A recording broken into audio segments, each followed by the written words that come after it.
Hi guys, welcome back to another episode of the VICE podcast, and in today's podcast we have... You can already tell by him just... You know who it is, just by that. We have a very special guest. It is Just1n. That is right. I'm Just1n, I'm Justin, I'm bustin'. What's up, guys? Oh my God. Why did we agree to do this? We should have just told him to f*** off. We should have just said no. Just lied. Man, I haven't been able to access my YouTube account. I don't know, man. So first things first, how are you doing, dude? On God, I'm pretty good. I honestly expected news about trailer 2 by now. I cut my lip on my mic pop filter. But other than that, yeah, I'm pretty good. Do you have ADHD? Yeah, I do. Diagnosed. Yeah, why? No. Yeah, no reason. Just wondering. Yeah. Wait. Just asking for a friend. Oh no, of course.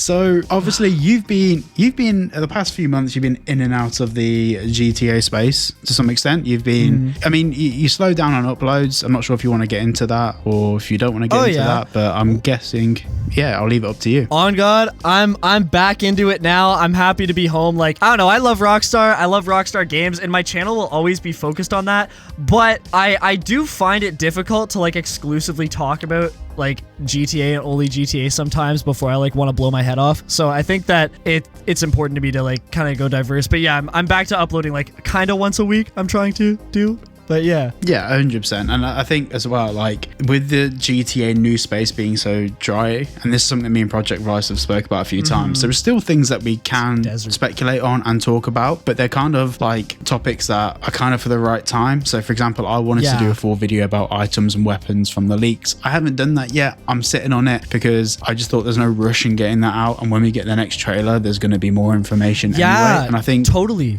so currently at the moment with the GTA space being quite dry, I think everything at the moment, it's expected to be the case that everything's quite dry, because I mean at the moment Rockstar are focusing on GTA 6, so I think sort of the main thing is in terms of them focusing on that in particular, it's expected to be the case that GTA Online is going to wind down. So yeah. Do you guys think GTA Online is slowing down now? Yeah, I mean, to be honest, that kind of takes us into our first topic, and I'll take a very quick lead on this. So the Take-Two Interactive's earnings call. So that earnings call was a lot of nothing, but there were some little bits in there. And one of the things that they did say is that over the next 12 months, they're expecting significantly less revenue from GTA Online. And I think that's quite interesting, because that is something that would be a big scare for most investors if it was a cause for concern. But it is worth noting that the investors' call is the public call, the one that everyone hears. But some of the bigger investors into Take-Two, some of the banks, they have their own set of notes that they receive about what the company's doing. Because after that earnings call, their stock price didn't fluctuate significantly. There wasn't anything out of the ordinary. Whereas if GTA 6 wasn't on the horizon and they said that they're expecting a decrease in GTA Online, that would have had serious knock-on effects to their stock price. Yeah, I find it very interesting. GTA Online's the biggest moneymaker for them right now. So yeah, I mean, as a percentage, Rockstar themselves only make up 17%, but in terms of individual game, GTA is the biggest individual game within there. I mean, other than some of the mobile games, but to be honest, mobile games don't really exist. I don't believe in them. I pretend. That helps me sleep at night, pretending mobile games don't exist. Yeah. I mean, Project VICE, do you want to get into some of the earnings call stuff about, the game being on track and everything? Well, I guess that's a good thing, right? I mean, the good thing is that it's not delayed, which is great. Officially. So yeah, they just officially anyways.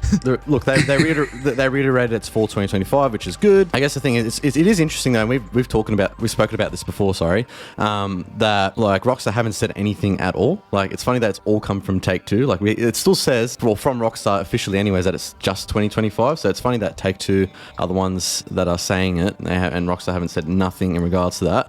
I guess also another thing as well is that I thought was pretty interesting within the earnings call and what they released within their press release is that they're looking to achieve sequential increases net bookings in fiscal years 26 and 27. So I think that points to not only just the initial release of GTA 6 with like single player content stuff, but then also post-launch with the online. So I think that's expected to be the case, that they're going to be seeing record levels of net bookings.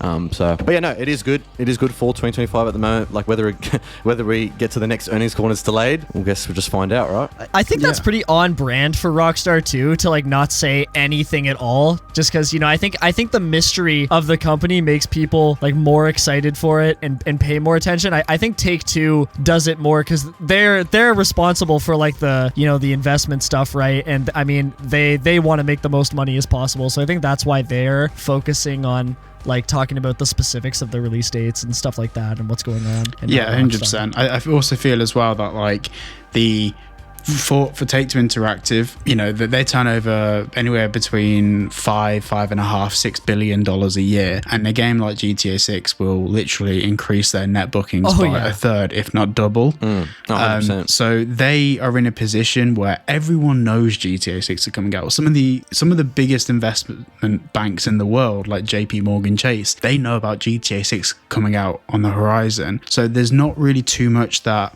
Take-Two can say negatively that would cause their stock price to crash into the ground, because no matter who you are, you're going to want your money in Take-Two come the release of GTA 6. And I've got to say, legal reasons. This is not financial advice in any way. We're not telling people what to invest in or anything. We're not financial advisors. This is just me saying that obviously people are going to have their money in something that is anticipated to be one of the biggest entertainment products in history. Oh, so, of course.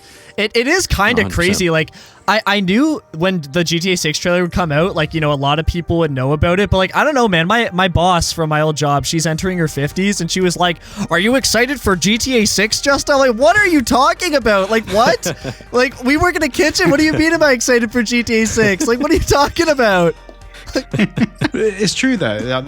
I do believe that we're, you know, not to get all emotional on you boys, but we're at a very unique point in entertainment product history. Like everything from movies from in the early 1900s to now, nothing has, in terms of single entertainment product, nothing did the numbers that GTA 5 did when it was launched. No, it's true. Obviously, there's been games that have sold more in some capacities, but some of them are free to play, some of them are online. But there is no entertainment product in history that's come close, and we're now about to experience a second wave of that. And I'm not saying that there'll never be a GTA 7, but if there is going to be, it's not going to be in the next 10 years. It's not going to be in the next 15 years. Oh no, dude! I'm gonna have like a wife and kids we're at a very by the time unique GTA 7 comes. Yeah, exactly. I mean, that's the thing. Like when GTA 5 came out, I remember I was still in school. Like I was just like in my last year or second to last year of school, and then now I'm like I'm in a completely different stage of my life. So it makes you think that when the next Grand Theft Auto comes out, I mean, I'm 27 next week. When the next Grand Theft Auto comes out, maybe an old man. I'll be an old man. I'll be old and grey. Yeah, my back's going already, and I found a grey hair the other day. So, to be honest, boys, I'm not making it to the next Grand Theft Auto. I'm gonna be pulling up to your retirement home like, "Hey, Cyberboy, it's time to make a video. Wake up, bro. Get off the meds." Like, no, your VR hologram will pop up in front of you, and then we'll play Grand Theft Auto 7 with our brain implants. Can't wait. Dude, when GTA 5 came out, I was in the 3rd grade. Like, you were talking about how old you were. Like, oh my gosh, crazy. dude. I remember the kids in my class being like, I watched my older brother play. It was crazy. Yeah. Right, so when I played my first Grand Theft Auto when I was 7, and when I was born, Grand Theft Auto wasn't even out. I was born in 1997, so when I was born, GTA 1. Yeah, GTA 1 came out. My first ever like proper game was the Getaway. I'm not sure if people remember the. Not sure if people remember the Getaway. Never played. Your first GTA game was Vice City, right, Cyberboy? Am I correct? Yeah, the first one I played. Well, the first one I was allowed to play was Vice City, and then of course I went back and played GTA 3. Oh yeah, dude, I love GTA 3. Oh god, this is gonna get everyone to unsubscribe. I'm gonna touch you. Choose your words carefully, bro. I didn't like Grand Theft Auto San Andreas. I thought the color palette for the whole game was boring, whereas Vice City was a very vibrant and interesting color palette. Sue me. You know what? I shared that opinion until I played Grand Theft Auto San Andreas. Well, I went back and tried to play the definitive edition of it, and I played it for about 2 hours before I exited the game and launched Vice City. Yeah, you know what? I respect your opinion. I disrespectfully respect your opinion. Do you know what's crazy? What's crazy? I think Your I've mentioned opinion? this before, but the craziest thing is Grand Theft Auto Vice City came out closer to the time period it was set in than we are now. I know, dude. That's crazy. insane. That's That's crazy. actually that's insane. Damn. It came Yeah. out 15 years after the year it was set in. Yeah, and I think it was it's now 86, been- wasn't it? Yeah, 80. Well, Yeah. yeah, 86, and then Yeah, Vice City 86. Stories was 84. But yeah, it came out closer to the time it was set in than we're currently away from that. We're 23 years away from When the game GTA came 6 out. comes That's out, wild. there will be more time from GTA 3 to GTA 5 than GTA 5 to GTA 6. Or sorry, more time from GTA 5 to GTA 6 Man, than that's- GTA 3 to GTA 5, which is crazy. That's a mind F. That's a mind F right there. I'll tell you that. Yeah, it is. My It brain, is. I literally just developed a headache in the top left of my head. From that. Wow. Yeah, man. Like, Oh, that's horrible. For me, Oh, the dear. first GTA that I played was GTA 4, and that was back when I was like 11 at the time. It's so Such it's so a good weird. game. Like it's and, So and like good. and then like you do that thing where as a kid you're like, oh, I don't want my like mum to see whatever. I'll go into the strip club. You know what I mean? yeah. You see, it's like the first time ever. You know, first GTA experience going in the strip club. It's like, oh, let's get Well, into so this. for me, with Vice City, it was the same thing. So in the UK, we used to have something called Game Station, which Yeah, was it was next to Blockbuster Video. So when you rented, Isn't that like your version of GameStop? yeah, I swear I could have heard that name before. yeah, it was, but it's now closed. But like back in the day, it was next to Blockbuster, so you can go and rent a movie, and then you could go and rent a game or buy a game from Game Station. And it was really bizarre because I remember seeing Vice City advertised. I believe it was on TV or somewhere, and I went into the shop and I asked my dad if I can get it, and he looked at it and it said 18 on the front because in the UK it was an 18 only game, and my dad said, your mum's gonna kill me. And then he went up to the till and bought it for me, and then the man behind the till asked who the game was for, and my dad was it's for me, like, should I play it off? And I was like, no, it's not, Dad, it's for me, it's for me, Dad. And, Too honest for your own good. yeah, I'm too much of a good boy to be a good boy dad. But my mum was really worried. Like, she used to come and check on me for the first like 2 days of me having it. And then all I was doing was driving cars around. Like, she wasn't bothered. And then until my mum and dad had an argument about me having the game, and then my mum came up to talk to me about playing the game. And as she came upstairs, I was in the strip club.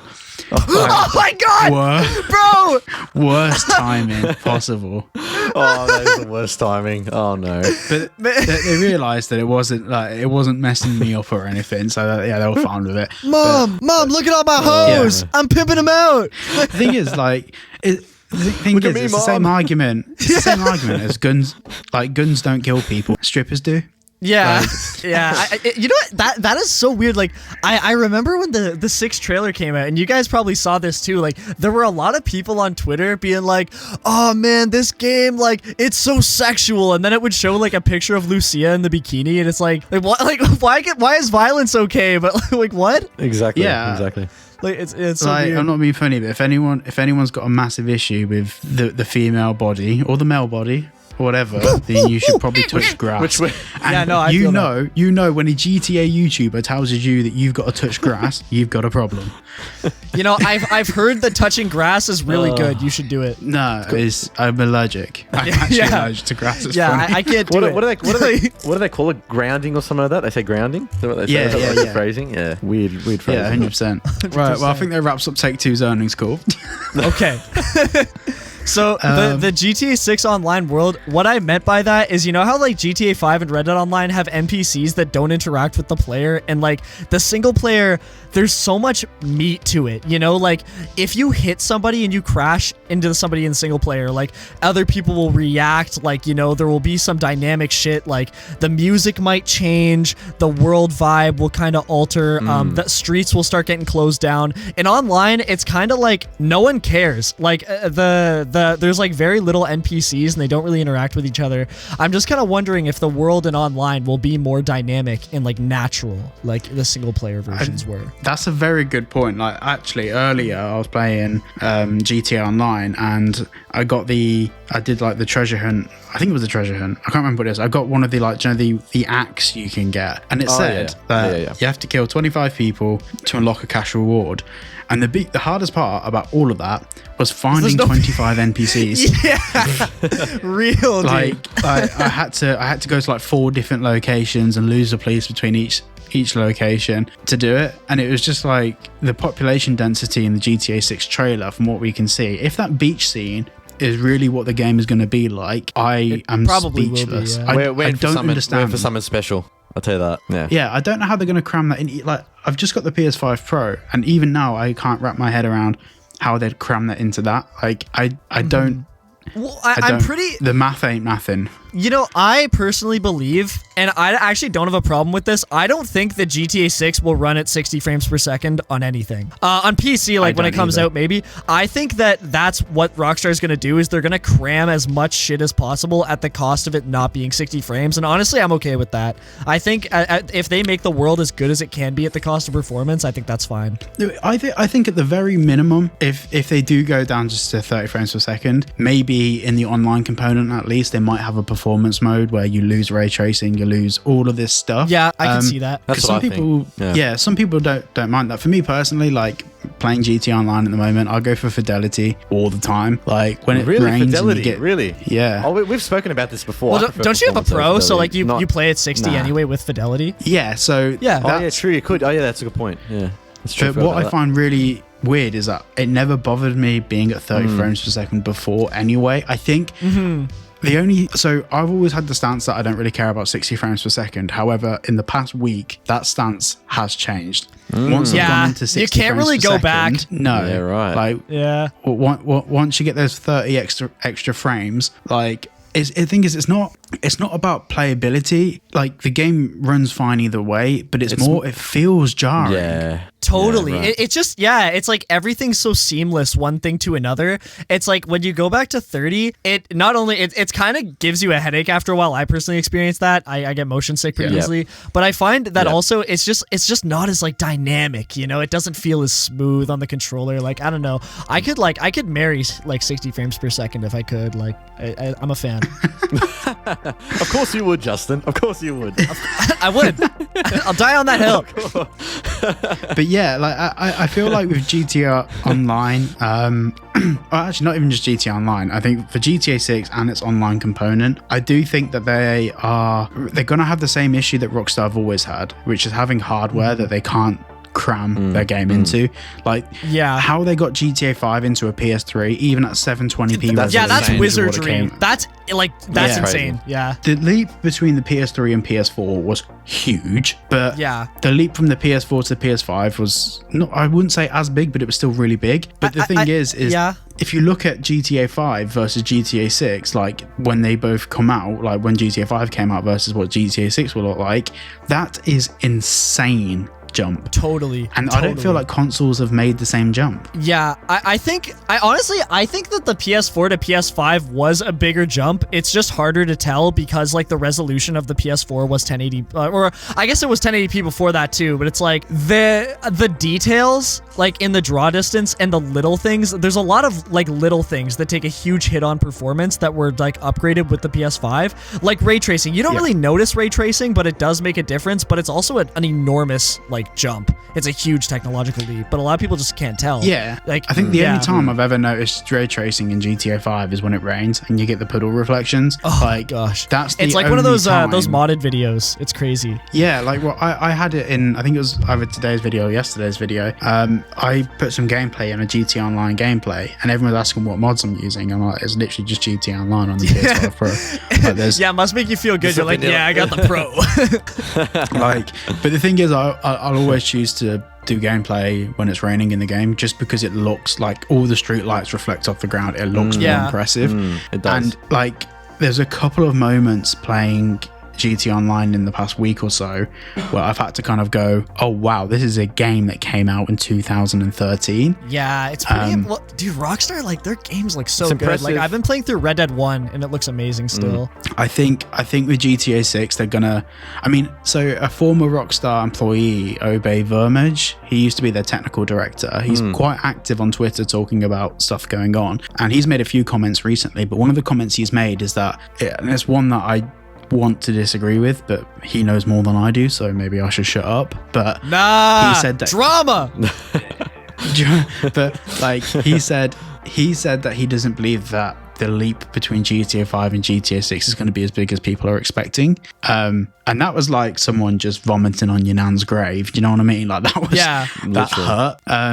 But at the same time, like if we just take a step back from every single speculative leak or anything that any of us have heard or whatever, if you just look at the trailer just by itself, that is massively ahead of GTA 5 in every single respect. And think about Red Dead 2. Yeah. Even RDR2, for sure. It's huge. Like every NPC in Red Dead 2 had a schedule, and you could interact with them, and shit. Like some specific ones would remember you. Like even since GTA 6 is going to be better than Red Dead 2 in pretty much every single way. Like even if it's just a little bit, that'll still in the GTA formula be in freaking sane.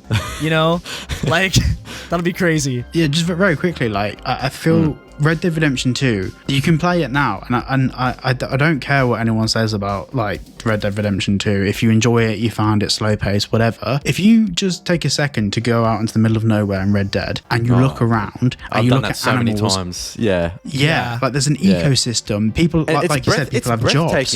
It's actually breathtaking. The deer. Like, one time I was playing it, and I literally there was a point in time. I think I was like, I don't know, it might have been nighttime or something like that, and it was in a forest area. I was like, how does this look this good? Like I actually took my phone out and actually recorded it. Like that's how good it was. Like I was like, I was shocked how good the lighting and everything. I don't know how they do it. It's compared to like it's the art direction. It's compared to other games in that. Oh yeah, well it looks like a painting. Light years ahead. It's pretty incredible. But that's the thing. That's like Rockstar aren't going to go backwards. Like maybe there's one or two features that they just won't put in GTA 6 that were in Red Dead, because they've done that with a lot of games. They'll like for example in San Andreas you could go to the gym, but they took that away in future games. Like maybe there's one or two features that they'll pull back on, but if the general art direction and the technical direction of the game is anywhere even if it's the same level as in Red Dead Redemption 2, GTA 6 will be insane. If they just go 5% above that, the weirdest thing here is that their biggest competition in the industry is themselves. Literally. That's so funny. That I was thinking of that the other week actually. That the competition is Red Dead 2. That's what they're competing against. Like their last big title.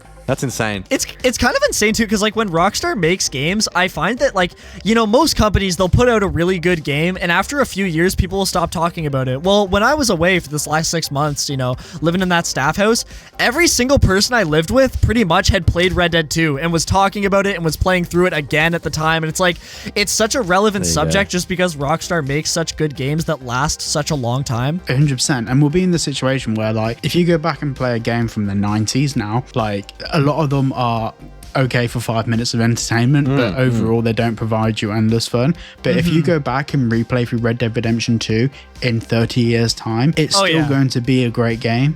Yeah, and exactly. Totally. The longevity of their games is getting longer and longer, and that's why with GTA 6, if they don't get it right, it will flop to some extent in the sense that maybe people don't like the story or whatever. But if they do get it even 50% as good as Red Dead Redemption 2 from a storytelling perspective, it will absolutely shit on every single movie ever made. Oh, 100%. Totally. 100%. I honestly can't see a world where GTA 6 messes up. Like, I know I'm kind of jinxing myself here, but like every, like, I don't know, the old writers of Red Dead 2, like Michael Unsworth and Dan Houser, like they did write GTA 6. Like Michael Unsworth only left recently, and like it's in his LinkedIn that he worked on GTA 6. So it's like it's the same writers. So I don't see how it could mess up. I don't see any way that GTA 6 could mess up. And I don't think it's possible. It's got to be Totally. something really catastrophic to happen, like where like the game is unplayable or something like that for it to be awful. 100%. I don't know. For the game to be unplayable, it must be a technical thing where you physically can't load into the game. Yeah. Like that. Yeah. That's the only way that they could have a cock up.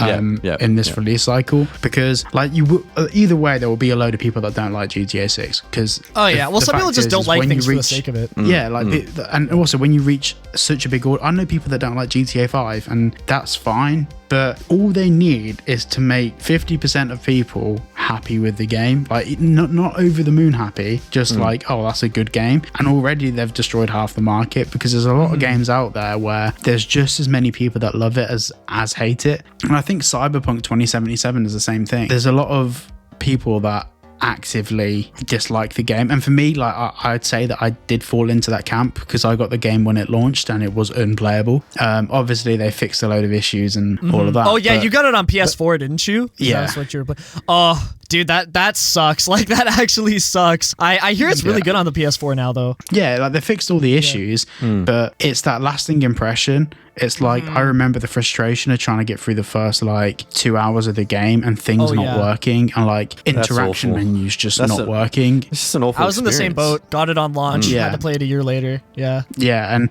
I feel like we're in that situation now where the only way Rockstar can fail is if they release a game that is just so buggy it doesn't work. And I don't see them doing that because they're not scared to delay a game. I mean, it's Rockstar. They delay. Literally. If they go near a game or sniff on it, it will be delayed. Like really though. I'd rather GTA 6 get pushed back another year and come out being perfect. 100%. But also as well, when there's bugs and glitches, they're never serious. I mean, sometimes they are, but like for the most part, they're just funny. Well, you think about RDR. You think about RDR 2. Like, how many bugs does that game really have? Like, maybe some little minor ones here and there, but nothing like really game breaking. And that world's so massive. Like, that's crazy. No, in my time playing Red Dead 2, I've never encountered game breaking bugs. Like, yeah, me either. No. Yeah. No, and I think a big part of that is as well is like, you know, one of the biggest questions I've been getting recently is like, how far a Rockstar into the game development process? And I think the game was probably finished 6 months ago. They're probably just trying to break the game. Like, you're edging me right now. On the GTA 6 o'clock podcast, they had Ben Hinchliffe on there, and he was a former developer at Rockstar, and I don't mean he worked there 10 years ago. He worked on GTA 6. He was there during that cycle of the game being made. And one of the things he said is that like that they have to spend so much time trying to break the game. They have to think, how could a player get around this mission, and how can a player like try and disrupt the mechanics of the game? So they have to spend sometimes years working on that to make sure that every single outcome and alternative of that mission has been thought of, to the point where there isn't a plot hole where someone walks away from a mission and they're able to do something that they shouldn't be able to do. So I think that's the phase they're in now. And when you think a game the size of GTA 6, you have to make sure that every single texture in the ground, like, you can't fall through it. You can't break the game. You can't accidentally go through a wall. Like, every single building, model, texture, everything has to be thought out, especially when you're thinking about all of these interiors. No wonder why it's taking so long. Literally. Yeah. With all that polish, I'm kind of wondering, like, if in the missions they're also going to make it a little bit more like, you know, open for the player to kind of, you know, decide what to do. Actually, because you, Cyber, you were saying that you played Vice City. You love Vice City. Well, there's a mission in Vice City where you're supposed to intercept a few military guys and steal a tank. I don't know if you remember that one, but you can run right up to them and steal the tank, but you can also wait for them to, you know, drive. And then one of the guys will be like, all right, guys, stop the vehicles. Let's grab a donut. And then you can run and, you know, steal it while they're distracted. And I think that level of game design is so cool. And I think that, you know, Rockstar could totally go that direction again, you know? Yeah, and I mean, you know, a good example that Ben Hinchliffe used was in Red Dead Redemption 2. You're supposed to hijack a wagon. Someone's in the back of a wagon. You're supposed to steal the wagon off them. But if you don't steal the wagon, it ends up going to a house. And at that house, there's like a shootout, and you have to steal the wagon there. So they thought of the fact that maybe you'll just follow it and you won't try and hijack it on the road. So they they think of all of these different things and they build whole settlements, towns and villages because on the off chance that 0.1% of players won't actually do the mission the way that you're supposed to, which is just such a unique way of looking at games. Totally. 100%. Totally. And I think that kind of ties into the next topic as well, like the $2 billion budget. Okay, no, you do it. I'll let you do it. No, sorry. I just thought it was funny. No, do it. All right. We're waiting.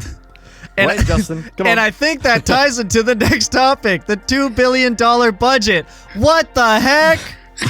I don't Really good, man. You're hired. Thanks, man. I'm hired. You're hired, That's Justin, such a you're good hired. voice acting. Okay, but seriously though, like the $2 billion budget, like, okay, Red Dead 2, $500 million. The missions are so polished, and some of them, like, you know, they have choices, they have different outcomes of the way it can go. Like, with $2 billion to spare, it makes me wonder that what that can mean for the missions, and if they can even go back to that open design, because that was probably Red Dead 2's biggest criticism, and Rockstar must have heard that, right? Yeah, I think, you know, I think as for the viewers listening to this, I think one of the big important things that we need to do is understand where the $2 billion number comes from and how it could possibly be that high and what's included in that $2 billion. So $2 billion is the operational costs that can be attributed to the build and development of GTA 6. Sometimes that's including marketing budget. Yeah. We've not been able to verify whether that's including or excluding. It's a bit of both maybe, but for the sake of arguments, let's include it, and we'll also look at a case where it's not included. But part of the development of GTA 6 has been Rockstar buying Ruffian Games. Well, based on a predicted evaluation of Ruffian Games based in Dundee, they sold for around $120 million. So that's wild. Straight away, that's 1/5 of Red Dead Redemption 2's budget gone. So then on top of that, you know, according to the latest reports from Glassdoor, and I think it's Rocket Reach or another website, there's around 6,000 employees currently at Rockstar. Well, if you average them out on a salary of maybe $45,000 a year, give or take, in fact, let me just quickly crack out the calculator. I've already done a full video breaking these costs down, but I'm stupid, so I remember you doing all those calculations for that video. That was like a minder for me watching. I was like, numbers. I'm not good with maths. I suck. 6,000 employees with an average salary of 45,000. A lot of their employees would be on way less, maybe people that clean the offices that they hire to make GTA 6, because they also hire offices and buildings as well, which we'll talk about a bit later. But just salaries for those employees yearly is $270 million. Sure. So if you calculate how many years the game's been in development, we know it's more than 5, but let's just say 5 years. Yeah. That would be a grand total of $1.3 billion. That's wild. just on salaries. Wild. That's not including the acquisition of Ruffian Games.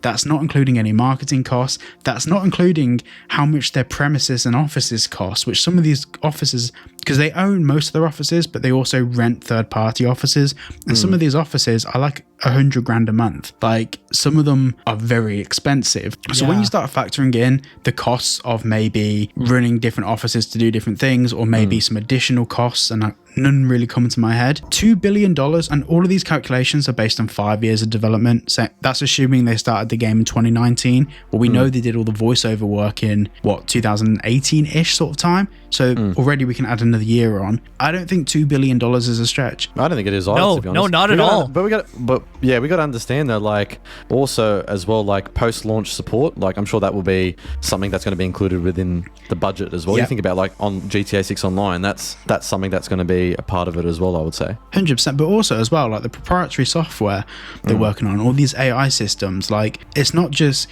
Kevin 42 from Rockstar Leeds sat at home coming up with ideas. A lot of these patents are signed off and filed by like Aaron Garbutt and senior officials, but a lot of them are outsourced third-party companies that have revolutionary software, and Rockstar goes to them and buys the rights to the software or the idea. Yeah, didn't they do that with Euphoria, like way back? Yep. Yeah, and so I'm pretty sure they still use it, just an upgraded version. Yeah, so they used like a toned down version of it for GTA 5. There was a slightly different version of it for Red Dead Redemption 2. Was and I better think for than GTA, it was definitely better than 5. I mean, 5 was awful. But, I kind of liked 5 physics for what it was. I thought it was good. No, I disagree. I think 4 kills it. 4 kills it. Yeah, but if 5 had 4's physics, it wouldn't have been able to have like a world as big. It wouldn't have been able to be GTA 5. I feel like GTA 4 worked because it was so crammed together. 4 is just so it's just different compared to the euphoria physics in that game. It's just it's much better. GTA 4 feels like a simulator. The car physics and everything, and I do miss that element of like for example, when you shoot someone, the way that they ragdoll. It's so cool. Yeah, or even disarming them. Even disarming them in 4. Well, shooting you'll the gun like out of shoot the their hand. leg and then they'll start like crawling and shit. It's crazy. Yeah. But apparently, so this is a little bit of a tidbit of information. So for GTA 4, the ragdoll physics weren't supposed to be in the game. They were going to use it for, I believe it was the first trailer. But when they showed the demo footage of the first trailer to the team at Rockstar, they loved it so much that they actually implemented it into the game engine itself, which is why GTA 4 got delayed. The main reason it was delayed is because they reworked the whole game to include Euphoria. Yeah, right. Thank God they did that. Like it. Thank God. That makes GTA 4 so replayable. I can't imagine it without it. Yeah, 100%. GTA 4 is like the Beam MG of its time. Literally, that's a really good point. That's a very good point, eh? Yeah. But so the $2 billion budget, there's so many things to back that up. When you the biggest cost for any business is always staff, labor, employees. And, I know a lot of people will say in the comments that, not everyone at Rockstar is working on GTA 6, which is a fair point. But I can probably safely assume that at least 80% of them are. Yeah, because aren't all the studios working on it right now? Yeah, they said all, that. But they officially said that as well. They said majority of the studios are working on GTA 6 at the moment. And probably just a small team maybe working on online at the moment, and probably some other projects that we don't know of. But literally, that's why Red Dead Online got abandoned. Of the studios. But also as well, when GTA 5 came out, or actually, for that matter, I believe when Red Dead Redemption 2 came out, Rockstar India wasn't a thing. But now, according to the latest information that we've seen, the whole of Vice City's beach area has been worked on by the Indian team. Yeah. So that's a whole different set of employees. That's crazy. Yeah, that actually, going back to the beach scene from the trailer, that gives me so much faith in that one whole studio is working on the beaches. That's insane. Yeah, and it's also really cool as well because if you have one studio working on props for a location and another studio working on trees for a location, it may end. I mean, I don't know what I'm talking about when it comes to this. This is me speculating, but it could be that those scenes could feel quite disjointed. But when you've got a whole team working on that whole area that can all communicate in the same offices, that's surely going to make a way more cohesive environment. And especially as well when the Rockstar India team is external from Rockstar in the sense that they haven't been in the culture of Rockstar for years. So we're going to get the main part of Vice City, i.e. the beach, the most exciting part that we'll all recognize immediately. It's been working on a team that's fresh eyes, which gives me goosebumps. Cool. Gives me goosebumps, man. Yeah. Tell you that. Wow. I think it's awesome, but also as well, we've got the OGs writing the story. So the map design, we're going to get something new because new people are working on the map. But when it comes to the story, we have some of the OGs in charge, which is what we want. We want a new map with new people. Blend. No, 100%. Yeah, that's the thing. I feel like for the most part, having someone that's worked at Rockstar since 2003 or 2001 be in charge of the map design for Vice City could be a really good thing. But also I feel like maybe a bit like they'll try and recreate locations from GTA Vice City maybe. And although that's cool, sometimes it's better to do what they did with Los Santos and with San Andreas and try and make it a reimagined but still a homage to some locations. As we've seen from the map, this version of Vice City is huge. It's absolutely massive. There's so many skyscrapers, and I kind of wonder if like in between all these new spots, like you said, there might be Ocean Beach with, like we saw the Ocean View Hotel and stuff with the normal buildings beside it, like there was in the original Vice City. I wonder if we'll get little spots that'll be just like the PS2 versions, surrounded by everything else to make it more recognizable. Yeah. Like how they did Armadillo from Red Dead 1 and they put it in Red Dead 2, kind of like that, Yes. Yeah. I can see that. I can see that happening. Oh, for sure. And I really hope they do, because for me, like, I know obviously I glaze Vice City, but for me it was the first game that I saw that had that sort of lighting, like the neon street signs, the neon lights as well. Yeah, and like the whole Miami Vice open shirt with chest hair hanging out. But I've never, growing up, being from the middle of England, I was never exposed to that culture, and that set me off being interested in everything from like 80s music to Miami Vice, 80s cars. Yeah, Miami Vice. Like your YouTube channel is very like Vice City themed, Yeah, and even then, like my offices, like some of my music tastes, is the fact that I've grown up interested in boats, and GTA 6, let's be honest, is going to be a boating simulator. Like looking at the trailer, there's hundreds of boats in there. Man, I hope there's cargo ship missions. I would love that. Oh, mate, honestly, like if you guys don't want to see boat content, unsubscribe from the channel, because I guarantee that when GTA 6 comes out, these two perverts that I'm talking to now, they'll end up in a strip club as soon as the game comes out. I'm going straight. Me and Justin. I'll be stripping. Straight to the Project marina. will be watching. I'm going straight to the marina. I'm getting in a boat. No, we're gonna pirate. We're gonna like get our pirate hats on and then steal your ship. We're gonna literally. Me and Justin really gang cool. up. Yeah, that make you walk the plank. That actually ties into another topic that we're going to talk about later about creating missions. But before we get onto that, we should probably talk about the next topic, which Project Vice. You can take the lead on this one. Topic number 4. Well, it's the elephant in the room, isn't it? The big question: when is trailer 2 going to release? Tomorrow. Look, tomorrow. If it was tomorrow, that would be good, wouldn't it? That would be incredible. Yeah. Look, at the moment, obviously, online, the community, the Rockstar and GTA community, everyone's been pointing to the waning gibbous. Look, hopefully, we do get it before the year ends. I would say, I don't think, and I've said this before numerous times now, I highly, highly doubt that Rockstar are going to go full year without saying nothing about it. It GTA. can't be. Nothing. They just can't. It has to be December. You go, Justin. Take it away. Go. It's got to be Always December. Passionate. Because think about it, November 22nd or just kind of around that time, and then they say like, hey, we're gonna release the trailer next month, and then they put it in December. Like Rockstar, Rockstar putting out like their trailers like after December, November, October, September. That's weird, man. That's weird. I don't know. I've been around since Red Dead 2. I've checked release dates. I've done my research. I just feel like December makes so much sense going into the new year. And if it's supposed to release fall 2025, and in that time we'll get a 3rd trailer, a launch trailer, 2 gameplay trailers, like of course it's got to be December. That is where I stand.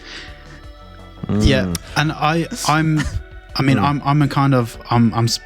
split between 2 different thoughts here, and I dropped a video on the day of recording this podcast. I dropped my video about what if we don't get a trailer this year. I cried. Yeah, and I think I'm still like 90% before the end of the year. Like, December makes sense, but also it won't be January, because with trailer 2 they're likely to potentially drop pre-orders, and no one has any money in January. Everyone's poor from Christmas. Like, Christmas and New Year's. Too many Christmas presents for the grandsons. Think about that. And all the relatives. No one has any money, true. like, in New Year. Literally. Everyone's broke. But also as well, usually New Year, new me, people are doing other things. In the evenings they're going to the gym. Like, it's insane how much money is in like that side of the internet. I don't feel like Rockstar would release anything in January. More to the point, their staff would be just off from Christmas break. They'll be coming back into work. They don't really want to disrupt the patterns. They want people to go into Christmas, their own employees to go into Christmas with a positive attitude. And I feel like that's part of the reason that maybe We got it in December last year to close out the year, give their employees something to celebrate. It makes Christmas. sense. Yeah, it makes sense. That is so clever. But also, as YouTubers, I've got a theory. This is gonna be good. What's your theory? I think Rockstar knows that 90% of the traffic that they receive online in the online ecosystem at the moment, in fact, no, 99% of all traffic to do with GTA 6 comes from YouTubers. Like, Totally. That's like, true. if you think of the 200 something million views the trailer got, that's absolutely nothing in compared to the views combined from every creator talking about Grand Theft Auto, GTA 5, RP. Like, it's not even like that's not even a percentage of those views. And if Rockstar release it in December, something else happens in December for us creators. What We happens make a in lot of December? money. We do? That's all right. We make That's all right. Yeah. Oh well, let me explain to Justin because he's new. the newbie. The shade! Yeah, everyone So watching right now has got to put down their volume just because of that. Okay, sorry. My bad. In December, YouTubers make a lot more money because advertisers spend a lot more. In fact, to this day, so I started my channel in October last year, and to this day, the highest ever revenue month for me was December last year, and I was only monetized for 18 days of that month. That's crazy. You made that made video more about the than my trailer channel. guy who, he was found in real life. That one did really well, right?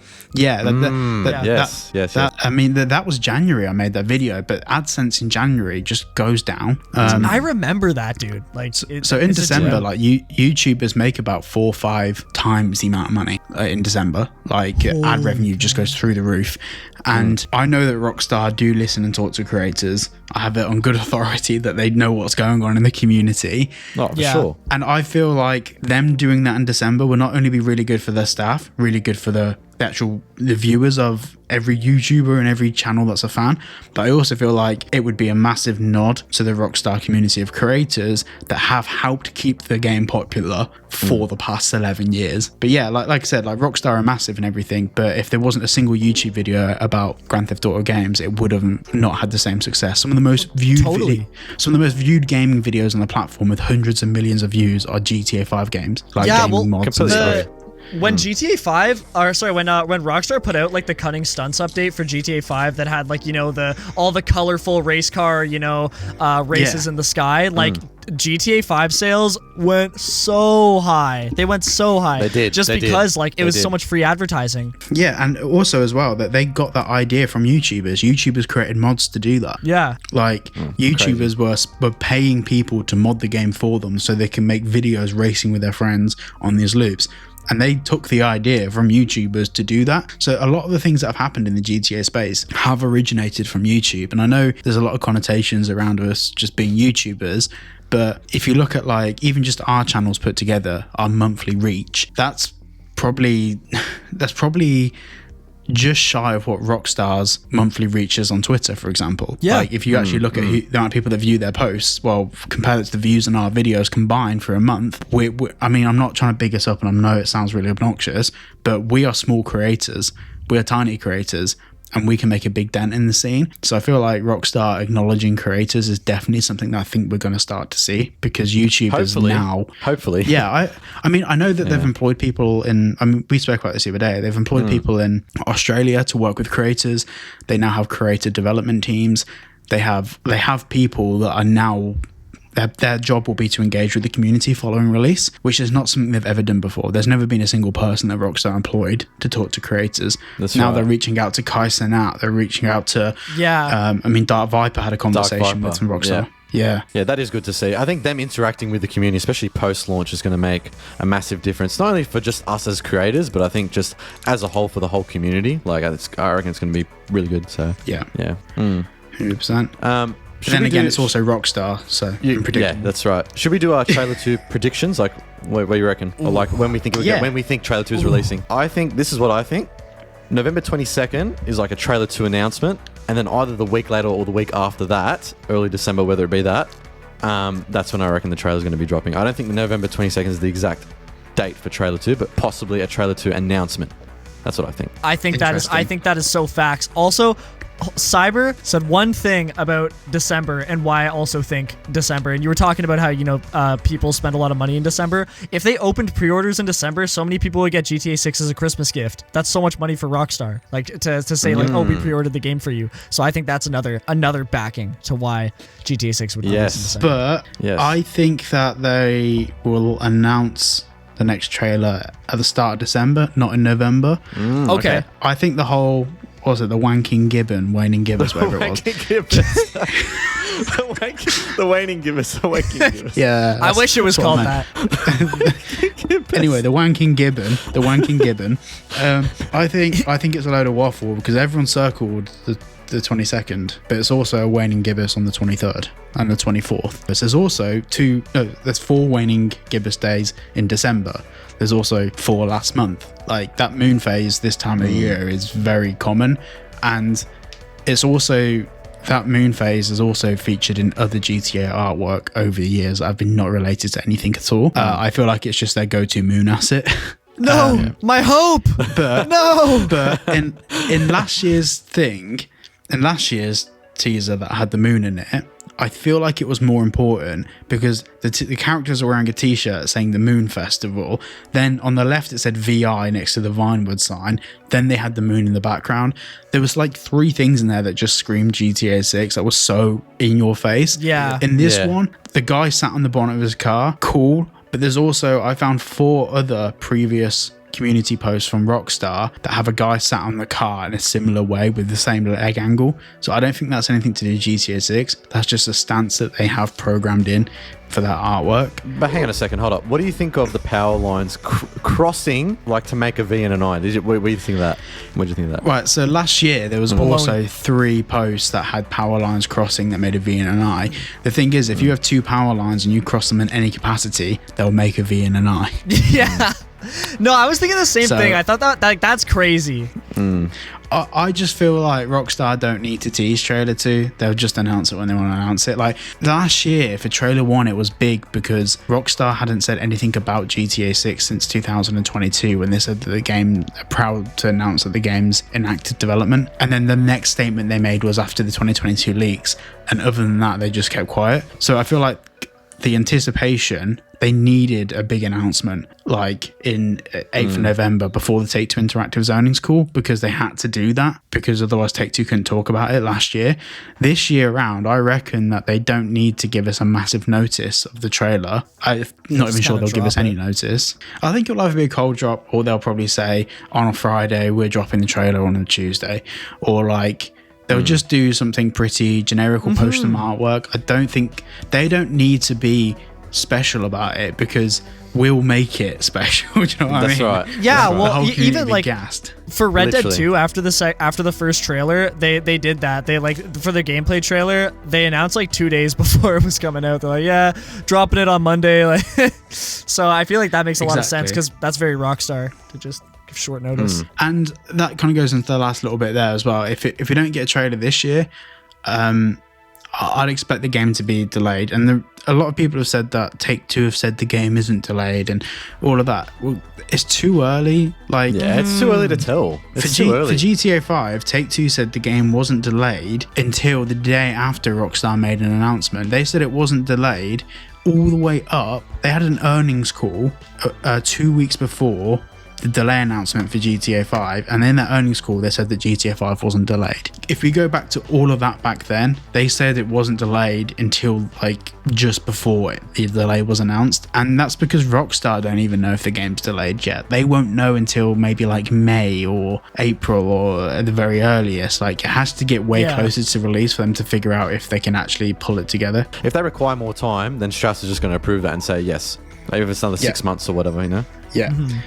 The thing is, I actually feel like Strauss won't even have to say yeah. I feel like Rockstar's pretty autonomous because although Rockstar may need Take-Two Interactive from an investor point of view, because Rockstar wouldn't get the same investment by themselves without Zynga, without Social Point, without all these other companies involved in Take-Two.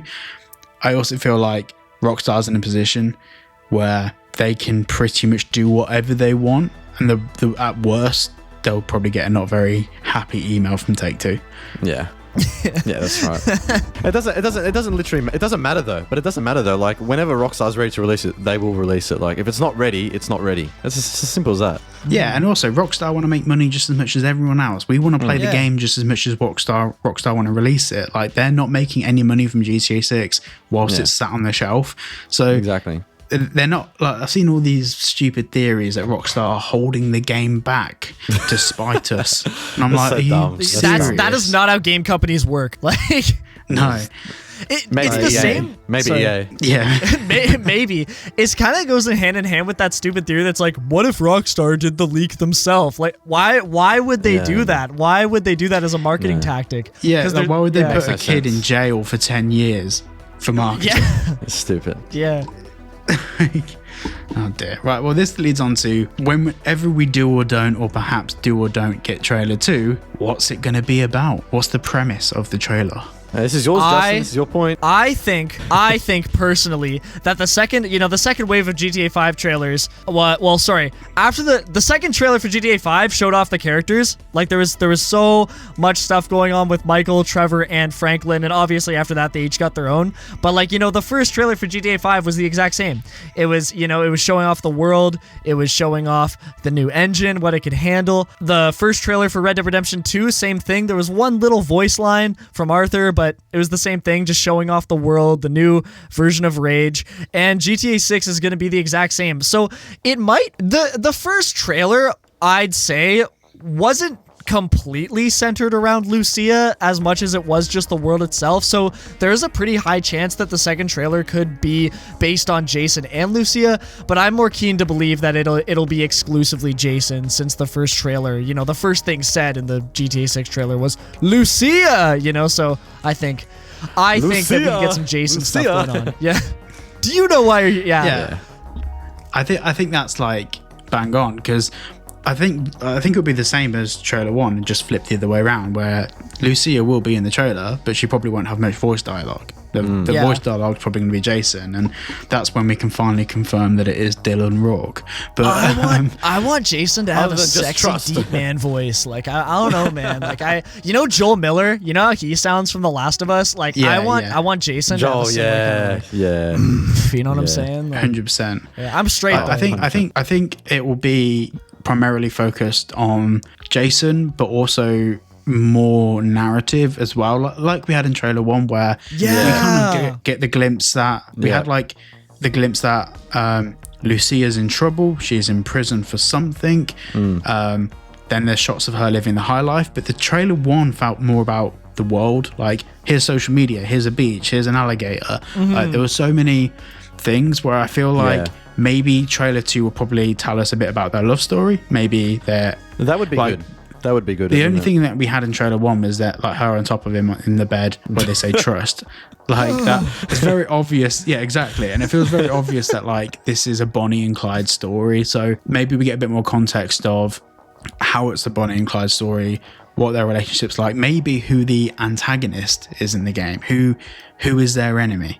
Like, I would love to see some antagonist footage, because on God, like GTA, the Grand Theft Auto series has always struggled with having good antagonists. Like, I don't know. Call me a hater. I can't name a single Grand Theft Auto game, in my opinion, that I think has a really, really, really impactful antagonist. I think they have hateable ones, but not ones that really stick with. I reckon. Bro, Martin Madrazo, he gave up halfway through the story. At the start, it was good. At the start, it was promising, but then as the story went on, there wasn't much from him, was there? Like he did get like Trevor literally kidnapped his wife. And he didn't do anything about it. I'm putting my foot down here. Steve Haynes. Yeah, that's true. Steve Haynes, yeah. Bro, he got like 4 He also got like 4 or 5 missions of screen time. Like, I feel like none of them got enough screen time to really be hateable. But that is a good point you bring up, Justin. Like a strong antagonist that's been like featured throughout like the whole story hasn't really been a feature within like any GTA. I do agree. There's been like parts of like certain missions and stuff where we've seen antagonists, but I do agree that like the whole story, we've never seen like one antagonist that's been featured throughout the whole game. Yes. I do agree. Yes. Yeah, that's a good point. Yeah. Well, I mean, Legacy Killer HD posted on Twitter a few months back that based on his information, he put a load of stuff in there, how like 3v3 basketball had been axed from the game. But one of the things he said What? was about Russian. Yeah. No! We don't know. The boys. They got to pull up with the boys. But apparently one of the antagonists is like Russian. Yeah. Oh. I did see that, yeah. But Guys, hear Nico me out. Bellic's coming back. Right, so hear me out. I don't think a Russian protagonist in a GTA game based in Miami, Florida would be a good thing. And Okay. my reasons make sense. Miami is known for Cuban, South American drug trade and everything like that. Like that's what it got famous for in the 80s, and that's what a lot of connotations are around it. So it would make far more sense to have a South American drug lord or drug gang do it. Now, the only reason that they might not do that is because that was kind of the storyline of GTA Vice City. Vice City, yeah. But also the Italian mafia are quite big in Miami. You know, in the 80s they moved in and started planning a lot of the drug trade. I feel like having a proper mob boss would be good, whereas I feel like the Russian mob feels a little bit how do I say this, less characterful than Tony. I'm walking here. And also Rockstar, like there's so many GTA games that have the Italian mob. Like so many, like they're experienced with that. They could totally do that. GTA 4 with Jimmy GTA Pecorino. 3, yeah. Jimmy Pecorino, GTA 3. But also, all of their voice actors, most of them live in New York. Like Manuel Perez lives in New York. Like all of their voice lines are recorded in New York. Like that's where most of their vocal booth stuff is done. In my personal opinion, having like a situation where Jason and Sia have to run drugs from South America up to Miami, like on behalf of like That's the mad. Italian gangs or some like Cuban gangs, and there's a reason why that she has to do it rather than just money, or maybe it is just a money thing, but you end up getting on the bad side of that person, and then you end up getting framed for a crime, and that's how she ends up in jail. Like, you know what I mean? Like, that can explain her ankle monitor too, because maybe she's being like monitored and acting as a spy for the mob, you know? Exactly. So there's so many things there. I feel like Russian Doesn't make sense, mob, does it? But when I saw him post that, I was like, I don't know if I really believe that. Yeah, it doesn't really make doesn't make much sense, does it? Oh, apparently yes. The Russian mafia has a large presence in Miami, the gateway to the United States and Latin America. Miami is a hub for Russian organized crime groups and Colombian drug cartels. Yeah, but Colombian drug cartels make sense. Yeah, it just does. It just does, especially in Miami. All in all, anyways, I do feel like throughout the game's storyline that we are going to be going to some type of, I don't know, I feel like we are going to be going to Cuba or the Bahamas or something like that. Similar to like Guam and RDR2. Guam V2. Guam V2. Oh, that's going to be mad. I reckon it's going to happen. But I'm hoping that's the case, because like, do you know what I find really annoying? I'm playing GTA Online at the moment, and I want to go. I did the Cayo Perico heist on my previous consoles, but I've got a new PlayStation Network account now because of it's all under the Cyberboy name and everything. And I want to just go and explore there, do a treasure hunt, but I've got to complete the heists to go back. And I feel like they've gone to all of the effort to create this beautiful map that we can't go to unless we complete it and go to the airport and go to a beach party, or just doing the mission or scouting out the location. I feel like that's so wasted. So to have a bit of a tropical paradise from Rockstar with Miami Beach and stuff is needed. Oh, 100%. 100%. And a map expansion in the future. That would be nice. Well, you know, in the GTA 6 2022 leaked footage, every single spot that was leaked, every location was all from Leonida. You know, it wasn't, and that I kind of wonder if we will be going to South America. I hope so. I really hope so. But I know that the only thing that was implying that was the Project Americas leak, which was like, you know, changed over, you know, like it's GTA 6 is way different than it was when Project America's leaked. And I kind of wonder like if that's still in the game, because leak wise, we haven't really seen anything of that, you know? No, but I think with GTA 4, for example, it was a big-ish map, but it wasn't massive. But they managed to have The Lost in the Dam, The Ballad of Gay Tony, and Nico's story all in that small map. GTA 5 was significantly bigger, but they still told 3 stories, like 3 protagonists, but all in one story mode. I feel like with the size of the map of GTA 6, there has to be more than one story, and there has to be a more... You would hope. Yeah, like I feel like DLC in the future. I don't care if they charge us an extra $100 for it in 5 years. Like, fine, I'll pay it. It will Like, pay. just give me another story in this game. And I feel like having a separate location that we go to, like maybe even flying back to Los Santos or like flying. That would be cool. Yeah, like in San Andreas you had to go back to Liberty City at one point. Like I would love to go back to Los Santos for a mission. That would be sick. 100%. And There you go. maybe even if it's capped off and we can only do one part of the map and they retexture the whole map in the new GTA 6 style, that would just be really cool. And That would be. also it would be really cool as well to have maybe a little cameo from like Ned Luke or you know, like Solo or something there. I think that's why Michael hasn't been featured in GTA Online yet. I reckon that Rockstar's saving it for GTA 6 somehow, some type of cameo. That'd be pretty That's cool. what I think. I hope so, because like, you know, with GTA Vice City or GTA 3, Vice City, San Andreas, GTA 4, Chinatown Wars, like the protagonists never really got their 15 minutes of fame, whereas with GTA 5, I mean, Stephen Ogg's about out of the picture because he obviously wants to disassociate from it. But with Solo and with Ned Luke, they are still driving it. Like, Ned Luke gets millions of views a month. Like, Oh yeah. and he is a fan of Rockstar. He's And not like just Solo made a whole an book. actor. Like it was That's crazy. Like that, they are fans of Rockstar, and also they have a really good relationship. Like, you know, like Solo has his own RP server. There's so many different things that have happened since GTA 5's release where us as a community respect them both as not just actors but as part of like the Rockstar family. So for Rockstar wouldn't just be doing them a service by like hiring them again, but they'd also be doing the community a service. And even if it's just for like an online mission where we get like a Michael DeSanta like mini episode, cool. like the same way we have like the contract. But yeah, like, I just think it would be really cool, and I think as well that, you know, that they've done really well for themselves out of GTA 5, but also they've helped keep the game alive. Yeah, well, you think about with GTA 4 and the voice actor for Nico Bellic, Michael Hollick, his name is, I'm pretty sure.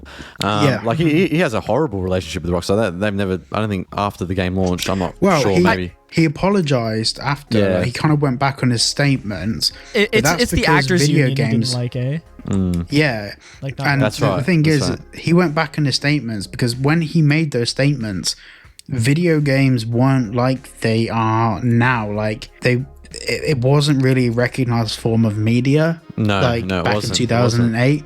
It wasn't. So I don't think he had the full understanding of the fact that he didn't get royalties because it's not the same as movies. It's not like they've got 100 actors to pay and their film crew and a TV set or whatever and editors. That's not the extent of the cost. With video games, it's a whole lot more complicated than that. I mean, just the music licensing, like movies have to license maybe 20 songs. Like video games like GTA 6 will have to license thousands of songs. That costs into the tens of millions. Totally. So there's not a lot of money left over to be given every single actor a commission on the game. I mean, I remember in an interview with Ray Liotta, he brushed it off, but he was asked, you know, if the pay for Vice City was as good as a movie, and he kind of just laughed, like that he didn't say specific numbers, but I guess we could all assume that means that it probably wasn't nearly as good as a movie would be. No. I mean, like, there's been a few theories floating around what Ned Luke and all of them got paid for the game, somewhere in the remit of between $100,000 to $150,000, which works out about $50,000 a year. But then there's also some theories that it was up to $300,000. But at the same time, Ned Luke jumped on the bandwagon a bit late, but he's now launched a YouTube career off the back of it, where he's making more than that. Well, I imagine. Let's actually have a look at. I imagine that he's making a hell of a lot more than that a month. Yeah, he's really successful on YouTube. I like that he streams and he interacts with fans and stuff like that. Yeah, that is a good thing to see. Yeah, so I mean, he's getting around about just shy of 1 million views a month at the moment. That's pretty good. So already per year, he's probably making similar sort of money to what Rockstar are paying him, and what he's known for is who Rockstar made him. So Rockstar gave him a career and also introduced us to another member of the community. Yeah. So okay, speaking of Ned Luke, I never hear anybody talking about this, but I find it so funny that he does this. Anytime he like says anything online, he always ends it with 5-star emojis, and I just think it's so funny. Yeah. I love that. He's fucking Michael. It's really no one can stop him. Yeah. Out of all the GTA 5 protagonists, though, Michael's the best one in my opinion. I agree. I agree. I think that Michael had, in my opinion, the most development as a character. Like he, agree. I think at the beginning of the game he doesn't care, and that's like that. I mean, that's influenced by the music and his body language and stuff. But towards the end, he becomes a guy that he didn't know how to care, but now he's trying. Tracy's going to college and all that, and he. Sorry, that was a tangent, but like, yeah. No, I agree. I think at the end of the game, like he resides like. I think the whole premise is that for the past few years he's had to pretend to be someone else, and then throughout the story, he's had to kind of pretend to be not the guy that wants to rob a bank, and he's having to live this life undercover and have a boring life, a boring wife, a wife that doesn't love him, a son that doesn't want to do anything. Where at the end of it, it's more of a case of, okay, I commit crimes, I am a bank robber, or whatever you want to call me, this is who I am, and I'm cool with it. Like, it's more of a case of him just accepting that that's his life. Everything's a bit of shit, but hey, we move on. Whereas at the start of it, it was like going to therapy to address problems that he does have, but the best way that he can address them is by committing the crimes and doing the things that makes him feel alive. Committing crimes. Yeah. It's a good story. Like the other day I had a headache, so I shot someone. No, seriously though. Well guys, what do you think? Should we move on to will GTA 6 have creative/mission? Right, so the next topic on our list, this podcast, by the way, has been an absolute jumbled mess. And It has been. And if you guys like this format, we can't do it again because there is no format. Literally. It's just really got Justin here on the call. There's just no format. There's no format. There's no professionalism. There's nothing. It's all off script. He messaged me earlier and asked what I was wearing.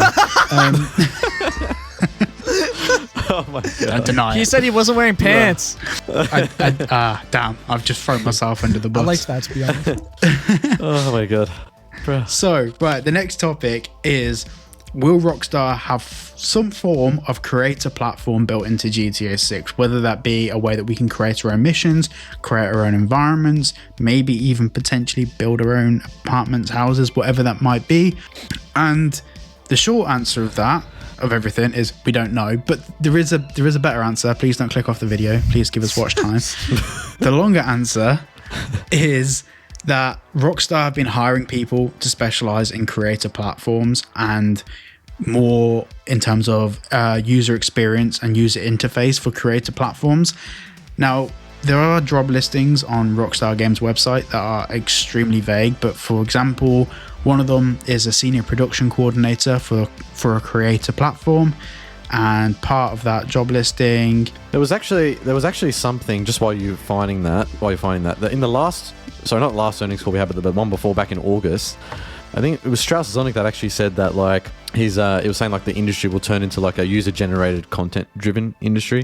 Yes, and there was like an actual quote from him. He goes, "We've been open-minded and we're excited what the modding community will do with GTA." It's like, I would say with just GTA 6 as a whole. So I think Rockstar for the past 20 odd years they've been at heads with modders, and although that Rockstar's had the public-facing persona of the modders are our fans and we support them, the truth is the modding community has in some cases made the game more playable, but also in some cases has potentially made money off Rockstar's IP. Now, I am for modding. I think when you buy a game and you own a game, it should be yours to do as you wish. However, people selling modding tools to other people using code from Rockstar's game engine, that's a grey area because it's part of Rockstar's intellectual property that you're selling. So I think Rockstar I think they've held their hands up and said, we can't fight modders anymore. And why are all these other companies making money from mods when Rockstar could build the platform to allow people to mod? Literally, now, I'm not saying that Rockstar will charge for it. Maybe they will, it's Rockstar. But at the same time, it will be far more functional in the sense that we'll have developer support. Yeah. So I think it's the best way of, like if we get bored, like maybe it would just be an online, for example. Like we can play the story for a couple of years and still probably not get bored. Like, I mean, I'm only just getting bored of GTA 5 story now, and that's because I've played it 100 times. But I feel like in terms of after the first 5 years, like to stop that decline in players, as soon as they release GTA Online, maybe at launch, and maybe even a couple of months later, launching a creator platform where we can build our own mission structures and create challenges for other people. Firstly, it means that Rockstar aren't spending any money on their own staff making it. Secondly, 1 million people playing the game are going to be far more creative than Rockstar's staff because there just aren't 1 million. 100%. So I think giving us the tools that keep us playing GTA Online, and maybe the Rockstar find ways to monetize vehicles within these tools, like maybe one challenge is drive from one part of the map to another. Someone creates that mission. You need to buy a better car. Where'd you buy the better car?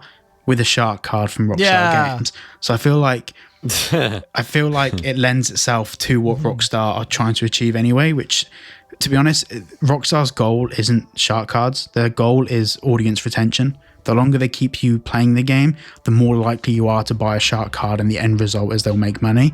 But the longer you're playing the game, the more likely you're going to be in their ecosystem, and active users encourage more investment into Take-Two, which trickles down to Rockstar. So that's why, like 6 months ago when they spoke about they've reached 200 million active users of GTA Online, that was what they spoke about. They weren't interested in the increase in revenue in GTA Online. It was how many users does the platform have. Anyway, that's my rant. And over to you. Yeah, I mean, and GTA Online, like it's still huge because it's getting that support, and like I don't know, I think they're listening to a lot of what people are doing, and Strev Zelnick is very for like where the market is, and where the market is right now is in creativity. It's in player innovation in whatever form that is. I mean, Minecraft right now, Minecraft started off as a survival game, but where it has most of its player base is in these servers created by people to make the game whatever it wants to be. And especially Fortnite too, now with its creative mode and it's kind of its own engine with stuff. Like, I don't know, I've played first-person modes on Fortnite that are like horror games and stuff. It's like so far off from the Battle Royale, and I think that Rockstar, they want to be where people are, and, where that is creativity. So I can definitely see them making a mission designer for online, and even if they're not, I mean, I sure hope they do. I could see myself personally spending hours and hours in that mode. I think everyone would. Everyone wants to make their own GTA mission. You know what I mean? Like, I think, 100%, or challenges, 100%. Races, they've already made a creative engine for GTA 5, so I could totally see how they'd want to expand on that, Yeah, what do you think with even 100%. what do you think with even GTA Online with the mission creator? Was it mission designer, mission creator? I'm not quite sure, but like that there is something that I would say with GTA 6, what Rockstar are most likely going to do anyways, is just build upon what they've done with 5. Yes. So yeah, I think we are going to be seeing like a vast amount of different ways we can create certain missions or whatever, whether it's for probably GTA 6 Online. I don't know about if it will be for like in relation to like the single player component, but guess we'll find out. Well, I mean, so if we look at one of their job listings, and the job listing is for a tools programmer mid/senior at Rockstar London, this is the requirement for the job listing. It is: work with the tools team on a wide range of areas in an established codebase, such as our asset pipeline, automated systems, or standalone user interfaces. Now that seems really vague until you get to the next bit, which is collaborate with artists, programmers, and designers, collating requirements and developing solutions to the technical challenges faced when building community-facing developer tools. That is a creator platform. Yeah. That is a creation platform. Like a community-facing developer tool is a mission designer, it is an asset creator, it is a world builder. There is no getting around that. And I don't feel like they'll be working on this whole thing for GTA Online. like for the current GTA Online, because that's going to be out of date within 12 months. Well, no, that's a massive overstatement. It won't be out of date, but GTA 6's online component will be like the focus. So there is no reason why they'd employ someone to do this. That, like, I mean, it says they've got to develop solutions when building community-facing developer tools. At the moment, there is no community-facing developer tools for any GTA game. So yeah, so it has to be something like that. Yeah, of course. And at the end of the day, like, it's about time. Yeah, I completely agree. Especially with consoles, like, being able to have mission creation that's linked to consoles is so needed. PC users get access to all the mods, which I found really interesting, because whenever I've posted modded videos of GTA, a lot of people are absolutely shocked or surprised. I've never seen anything like it, but some of these mods have been around for like 5 years, 10 years. So I feel like a lot of the community has not had access to how advanced some mods and some mission designs can really go. And it'd be cool as well for YouTube videos. We can create our own stupid missions. Yeah, imagine like when GTA 6 Online comes out, we can make missions for like everyone else to play. Like, I don't know, I'd make one for you and Jetro to rip around in. I know. Sideboy, you're just going to literally make one about boats. Me and Justin are going to do one about, I don't know, some type of Genta strip club or something. Who knows? Literally, I can picture it now. Exactly. Like, but that's the thing. It's like when I see some RP stuff, like some of the roleplay community, some of the creativity for some of those missions, like, you know, there's a 16-year-old kid somewhere in his bedroom that's written out a whole script in RP for a really cool mission, and it's like, damn, I wish we could have that mission in the console version. And whether this will be something that'll be available on consoles, I have my doubts, just because of how, like, what's the word I'm looking for? It's in its own walled garden, consoles are. They're not really modifiable, but if there is a tool built into the game, potentially it could become modifiable with its own storefront in the game. But I don't know. Guess we'll find out. Yeah, so yes, you're right. The short answer was I don't know, but the long answer, I think personally, sounds more like a probably. I'm gonna die on that hill. Yeah, I'm with you. Also, I want to give a big shout out to X3D for sending me the sources for this bit of the podcast, because he dropped me a message about this, and I have covered creator platforms in the past on the channel, but this is the most recent thing that really is the closest thing to confirming it that we've seen. I think it's really interesting how little has been officially announced about GTA 6, but how much we actually know, you know? And it's kind of nutty. It makes me wonder how much we'll even know 2 months from now, because it'll probably be way more information, even if Rockstar doesn't say anything.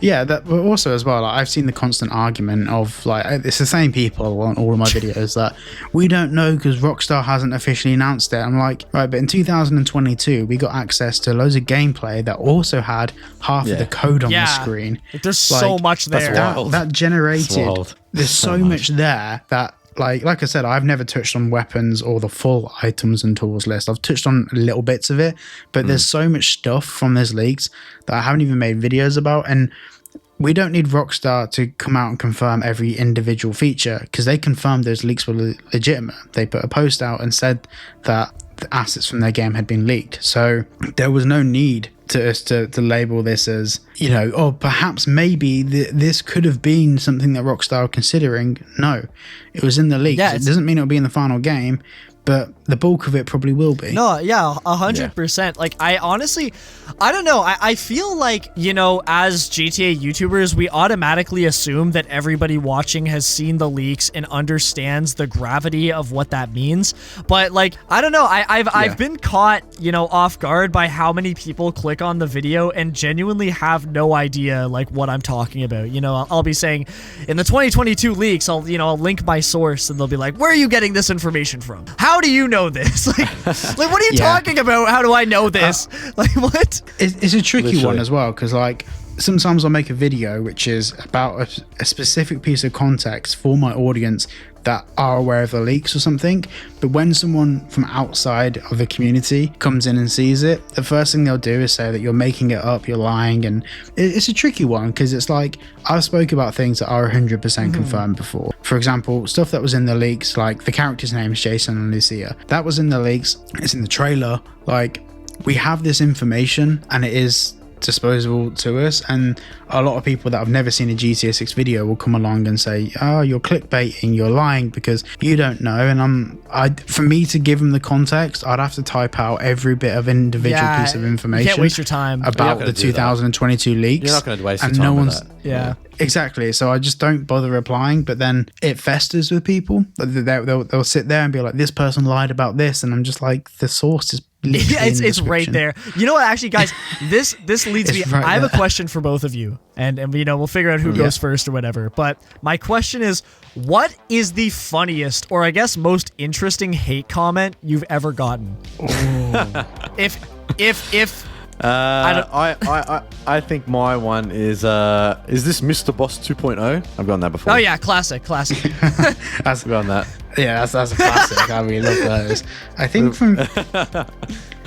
for me, and I get this quite a bit because I've hidden quite a few comments from my channel, and usually sometimes I mean, we spoke about this before, but like, I've had people comment stuff which is so categorically incorrect about me, but I've removed it from the channel because it's just so misinformed. And then I've had people creating other channels to then comment on their new channel on my videos. To have That's like dedication to hating. Like, that's crazy. Yeah, but the thing is like, I had one person that I hid 2 of their accounts, and on the 3rd account I decided to just reply to their comment, and I broke down a reply to their initial comment, and then they literally replied back like an hour later saying, oh, sorry man, I didn't know that. I'm like, but you've gone to the effort of creating 3 accounts to comment on my videos. That's ridiculous. That's insane. If you just clicked to my channel and searched for the thing you're talking about, you would have found the source, and the sources are all in the descriptions. And it's crazy that for them, it's easier to create 3 Gmail accounts and 3 Google accounts and YouTube channels than it is just to click the description box and check the source. It's insane. Just, I get that surprisingly a lot. And for me, they're the weirdest comments I get, is where, like we spoke about earlier, in the first like 3 seconds of my video being out, I got a hate comment that was about something that I never said. And I was like, I didn't say that in the video. And in the first 20 seconds, I completely disagreed with the point that you're saying that I made. But I think people just click the video, pause it, and comment. Yeah. I was just about to say that. They don't even watch like the first few seconds. They literally comment before you've even said anything. So I did a video about that gaming scam that's going around Paradise, and someone commenting saying it'd be a lot easier if you just put this in a playlist instead of having to search around your channel for these videos. What? And in the first 15 seconds of the video, I said, there's a playlist up in the top right hand corner of all my Paradise videos. God. And then I put the timestamp, and then they deleted their comment, which fine, whatever, fair play. But like, it's just insane how don't people even listen. will comment. Yeah, it's really there's a double-edged sword here, because if you put your title as a question, like, and then your video is answering that question, which is a pretty universal format, like you pose a question and your video is supposed to answer it. Instead, people won't watch the video; they'll just put their own answer in the comments, and then they'll say that that's what I said in the video, and it's just like that. I literally didn't even talk about that in the video, and then that comment will be the one that gets the likes because it's like the first comment that and then people supposedly jump on that summarizes the video, but it's not accurate. Yeah, and it's not even accurate to what I spoke about in the video. So there's a few comments like that I just have to delete because people will come to my channel, and I've had it before where people have messaged me saying, you said this, and I'm like, on what video? And I'll send you a link, and what I never said it, but the comment that's got the most likes says that I said it. And it's like, that's stupid. What? Yeah. There's a big difference to saying I suspect GTA 6 will come out tomorrow than saying I think or I know GTA 6 will come out tomorrow, and a lot of people don't know that. Yeah, I think the closest I've ever flown to the sun. Yeah, the closest I've ever flown to the sun is by saying, like, will GTA 6 come out soon? And there's a whole video talking about all the possibilities. But the thing is my title can't be, could possibly perhaps GTA 6 maybe come out at some point between now and the end of time. Like, my title can't be 100% accurate. Yeah. That's no, right. like my title isn't misleading. It's just here's a title that's directly about the topic, and that's the difference between like Mr. Boss for the win and ourselves. Yeah, he'll say confirm GTA 6 tomorrow. Rockstar said, yeah, it'd be like it'll be like this amazing new leak, and you get to 7 minutes and 59 seconds into the video, and you're like, Oh, it's not unbelievable. It's not a leak. Look at this one. There is I'm no looking at leak. I'm looking at his channel now. Look at this one. GTA 6 election day announcement. GTA 6 just got banned here and more. A new GTA 6 has just been discovered, and it's a thumbnail with Rockstar Games trailer 2 on it 3 hours ago.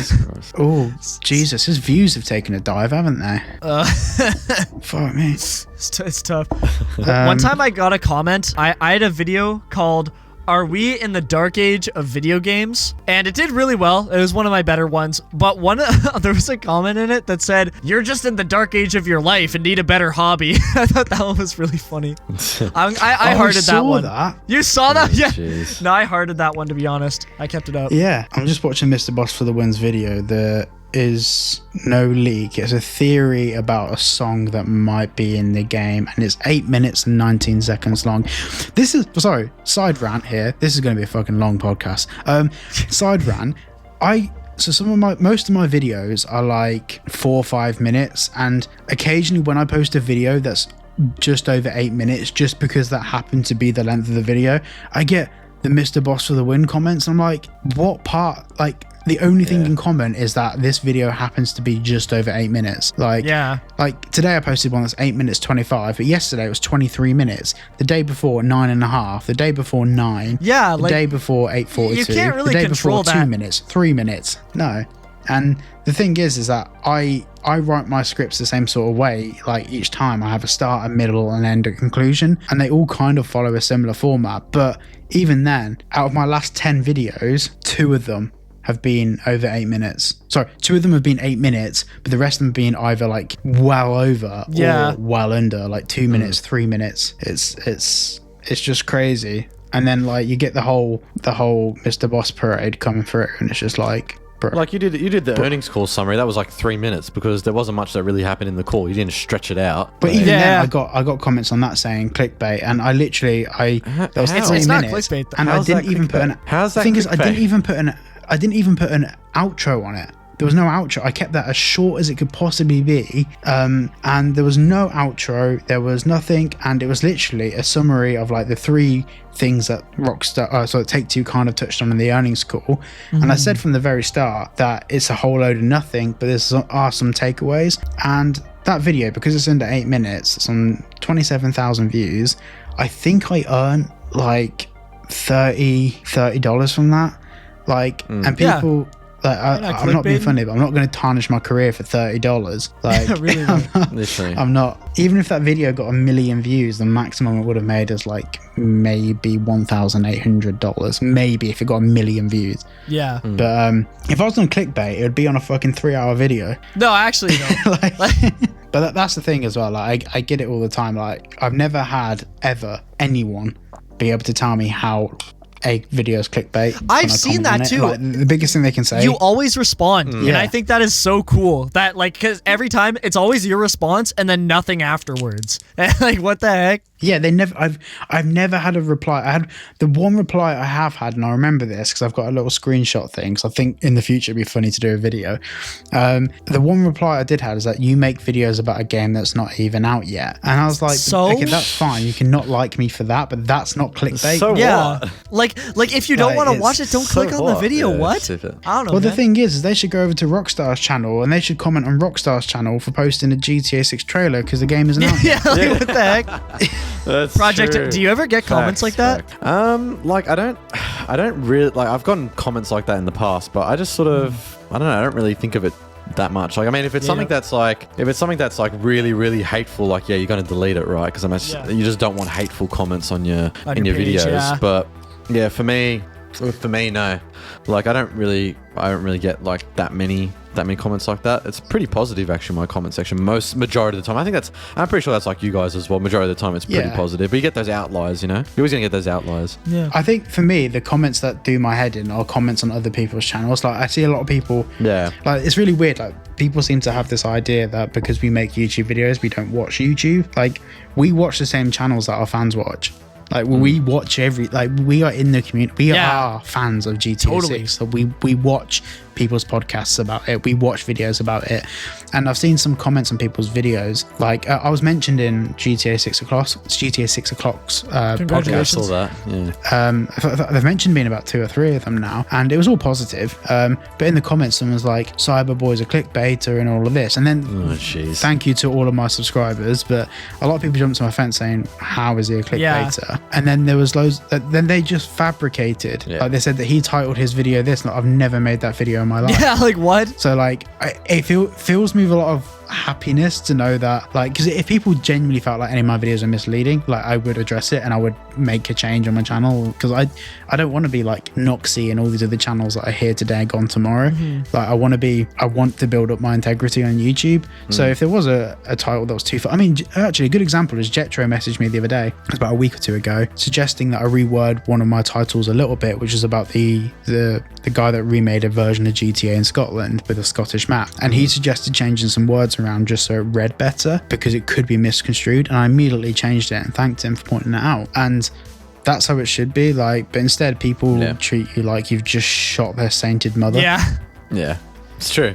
Yeah, it's crazy people out there, tell you that. Yeah. It's also not all bad. Like, I don't want to make it very clear. 99% of my comments are positive. Yeah, and even constructive criticism, I welcome. It's cool because like when people say this would have made the video better, or your music was too loud here, or something like that. That's pretty common. That's all stuff that's really useful to know. Like that's helped me massively become a better creator. And I like. Overall, constructive criticism helps me get more views and make more money on YouTube and all of this stuff. And at the end of the day, the viewers are right, but it's when sometimes people post stuff that just is categorically wrong, and then I'm in a situation where I either leave it on my channel when it's wrong and allow a young impressionable audience to see it. Like I had someone call me a racist, and they were saying that you're a racist and you voted for Trump, and I'm like, firstly, I don't live in the US and I can't vote for Trump. What? Secondly, I'm definitely not racist, and if you knew me, you wouldn't be saying that. It's just no, actually, though, that's so true. I get the weirdest stuff. Like, I don't know. I find that constructive criticism, you can tell, and it's very nice. And sometimes, hell, you even have to dig for it. If people are like, "Oh, video sucks," and then you kind of have to dig for it. But like, if you get a comment that's just clickbait or video site, at that point, you can't even really bother because that person probably doesn't know why the video sucks anyways. No. But the thing is to put it very simply, is most of my videos, they would have got more views if I titled it with a clickbait title. Oh, same. I've got titles like GTA 6 leak debunked.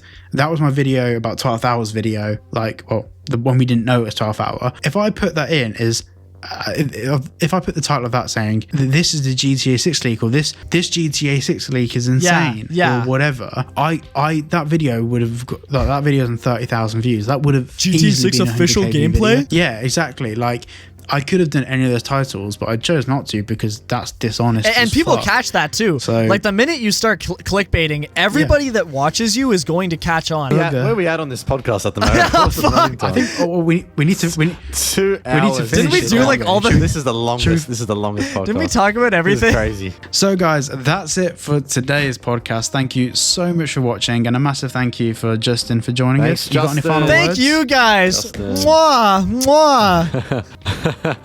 No worries, mate. It was good to have you. Good to have you on, and the pinned comments to this video will be Just1n's channel. Make sure you go and subscribe to him because he is cooking up some videos at the moment. Oh my god! And he's also really funny. I know it's really hard to believe. Obviously, he's not funny, but also there's going to be some videos coming up, some stupid collaboration videos, I'm sure.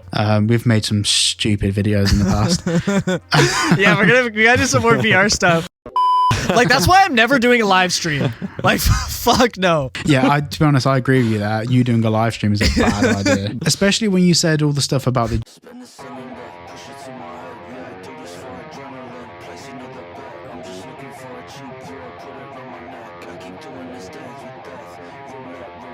Spin the cylinder, push